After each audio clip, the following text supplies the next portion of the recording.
Hey there gamer guys and gals, I'm Richie and welcome to IG Critic. There's no way to avoid saying it. Ice is cool. Small wonder so many video games incorporate icy landscapes into their designs. And in this video, IG Critic presents the top 10 ice levels in video games. We will be judging these entries by graphics, influence on gameplay, and relevance to the plot through themes and subtext. Final Fantasy X, the Macalania Woods. Spira has many geological phenomenon. There's the Thunder Plains, the River of Fireflies, the Sanubia Sands, and the Expanse of Macalania. The deeper you venture into Macalania, the ice-cold harshness of this land intensifies. Though maybe not as harsh as the Temple Cloister of Trials. I hate that bit. Our focus, however, is the outskirts of this winter tundra, the Macalania Woods, where frost grows in cohabitation as part of the local flora. The trees reach skyward, interlocking pathways of wood and frost, secluding an oasis of beauty and secrets. Though the sun never sees this place, it is certainly not dark. The forest is a balance of cold and sphere stuff in perfect harmony, forming a magical labyrinth of lights. There's only one frozen facet more entrancing than this miracle of magical nature, and that's the Aeon Shiva. But Top 10 Ice Witches is another video. In the anime-style side-scrolling Dust and Elysian tale, to complete your adventure to its climax, you'll need to traverse the Blackmoor Mountains. As mountainsides go, there's much to appreciate. This level is alive with stunning attention to detail. The trees shivering in the breeze, branches laden with fresh drift, and the audible crunch of snow underfoot.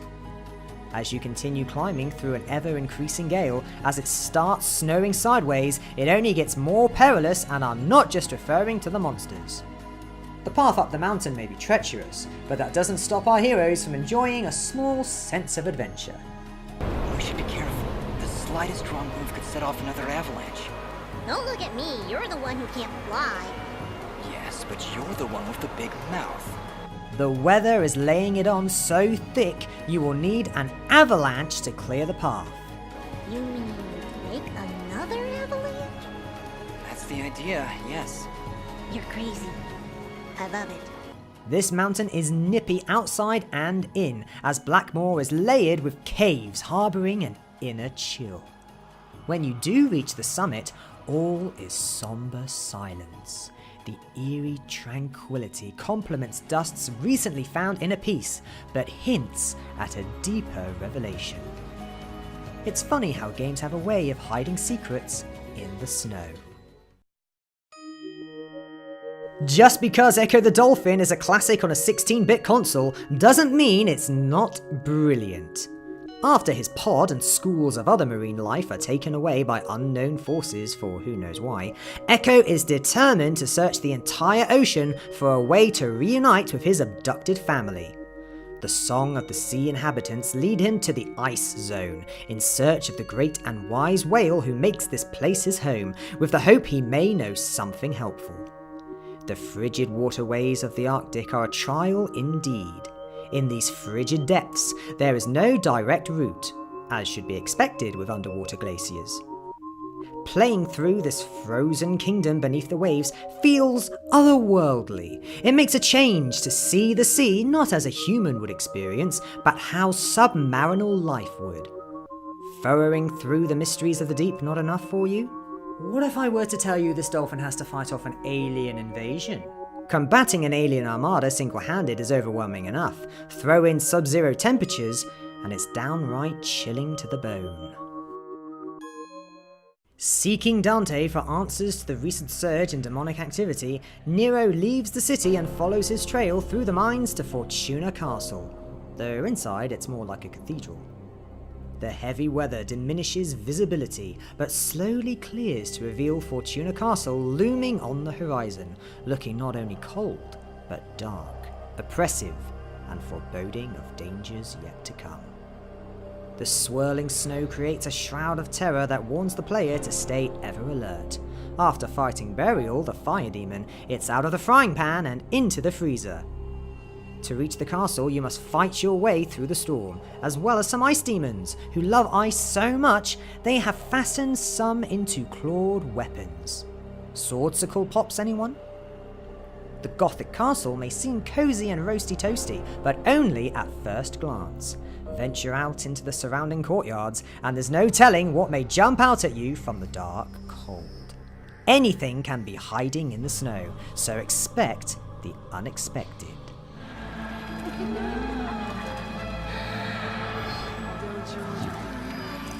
Well, that was definitely unexpected. Donkey Kong Country is a tropical island paradise filled with lush jungles, green pine woods, and magical waterways. Venture high enough up the mountain and you will arrive at Gorilla Glacier. After playing through a collection of colourful escapades, you can't help but notice the stark white contrast. Yet the most beautiful level of this map, and possibly the whole game, is Slipslide Ride, filled with blue hue ice crystals gleaming with their own internal wondrous light. I don't think they could put more shades of blue in that scene if they tried. As the name suggests, everything here is slick. Even the ropes are icy. Blue slides up and purple slides down. The clear crystal aesthetic, coupled with the chipper chimes of the MIDI theme, is one of the most enchanting levels of the franchise, despite the inexplicable wasp infestation. And yes, maybe I do love this game too much, but with a fun victory scene like this, can you blame me?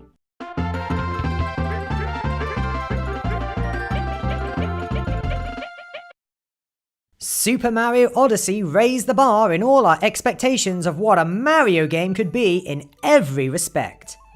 Your first instance of iceness actually happens in the desert. Hidden beneath the sands, there's even a giant ice cave. Just look how it captures the light. Aw, pretty. Though stunningly beautiful, it doesn't pass muster for us. Enter the Snow Kingdom of Shiveria. It's a cold reception, the wind whipping at Mario, pelting him with snow. In some areas, you need to clear away the snow with your hat before you can even progress. Be careful where you swim, or you may just catch your death. Hypothermia is not fun for anyone.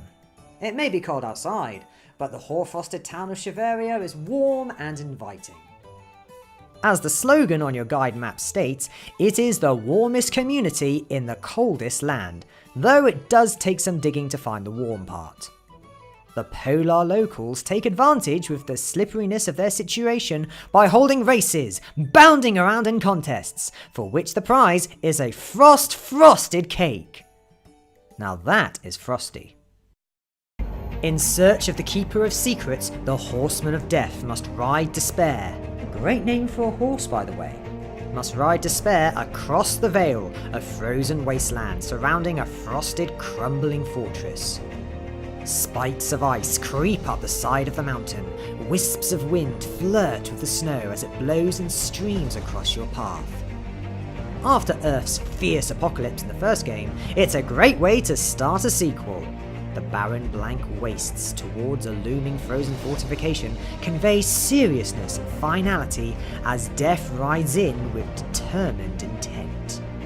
The journey through halls of bleak grey stone is barred by the frozen skeletons of warriors past.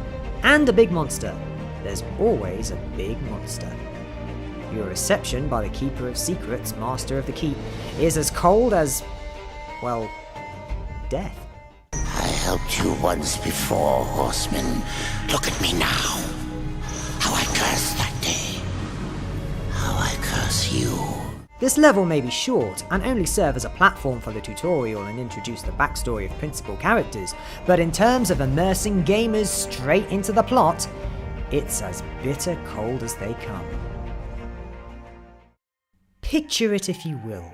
After traversing rocky crags and rivers of blood, sprinting for your life from an angry pygmy tribe, you narrowly escape on a paddle boat wading through a gloomy, dank cave. And then The scene opens up onto a frozen lake, the setting sun glistening on the surface of glaciers and sea, thick with sheets of ice and home to giant orca creatures. Littered with bones of local wildlife, it's a chilling wonder to behold.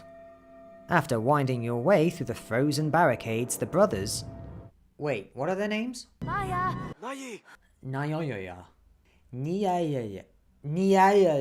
Naya. Nai and Naya, yes, I said it, come to a quaint little settlement, each cottage a warm invitation of safety. The setting would be almost picturesque if it wasn't being terrorized by an invisible monstrosity. The inhabitants have literally frozen in fear.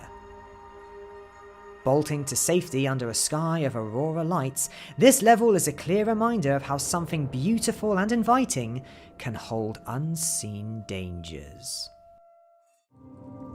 As the whole game follows a girl and her fox through the Alaskan wilderness, there's plenty of ice levels to choose from in Never Alone. The whole game has taken the concept of cold and produced a huge variety of settings to explore and discover.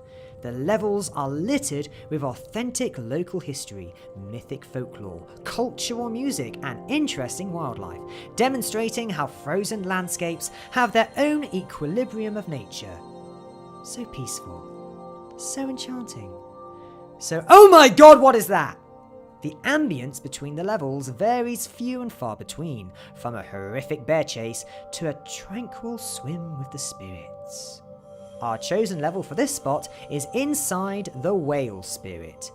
Contrasting the blustery normality of constant blizzards, this ice level is charmingly calm. Even the waters are still and serene. With a selection of spirits to guide you through, this is one of the few occasions where the enveloping cold imparts a sense of safety from the relentless grip of winter. Before revealing our number one, here are a few honourable mentions. The Great Glacier from Final Fantasy VII, Super Mario 64, Hoth from Star Wars Battlefront, The Ninth Circle from Dantes Inferno, Rise of the Tomb Raider, Colat, Empire de Lion from Dragon Age Inquisition. And now our number one ice level. Skyrim, the northernmost region of Tamriel. In this mountainous winter tundra, you'd be hard-pressed to find an area that isn't lost under a blanket of snow. Our top spot for icecapades goes to the town of Winterhold, a jarldom situated on a cliff in a constant subarctic climate, overlooking the Sea of Ghosts, or what would have been the sea if not for the constant downpour of frost. It may be small now, but it used to be a major capital city, much greater before half of it was lost when it fell into the sea during an event dubbed the Great Collapse. Ruins of past dwellings line the cliff's edge of this once proud settlement. The only structure of the decimated half to survive the ravishing of the waves was Winterhold College, the foundations of which are protected by powerful magic. Since that time, all of Skyrim have given mages the cold shoulder, associating all magic with deception, trickery, and malicious resolve. Still reeling from the loss of friends, family, political standing, and influence in the region, the whole outlook of the town is very bleak indeed. Those were our top 10 ice levels in video games. Perhaps you have a different opinion.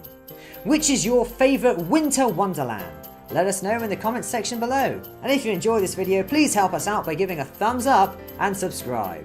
I'm Richie, think games, and see you next time.